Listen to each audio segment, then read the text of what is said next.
Kwentong puyat. Aminin nyo man o hindi, alam ko naranasan nyo na rin magpuyat. At ayan ang pag-uusapan natin. Una, assignment. Yung magdamag kang naglaro, tapos tsaka mo lang nalaman na meron pala kayong assignment. Hello class, may assignment pala kayo bukas. Ang mga hindi nakagawa, bagsak na sa akin. Yes, uwian na. Makauwi na nga. A few moment later. Hay, ang hirap naman ng assignment.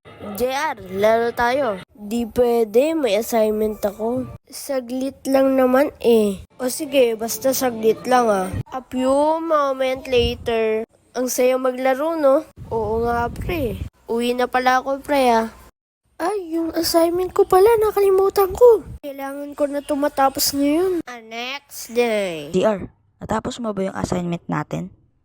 Teka lang, anong nangyari dyan sa mata mo? At salamat pala kay Marv sa pag-collab sa ating video.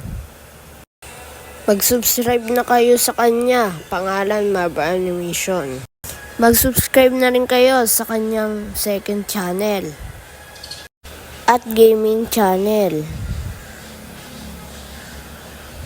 At yun lang, subscribe.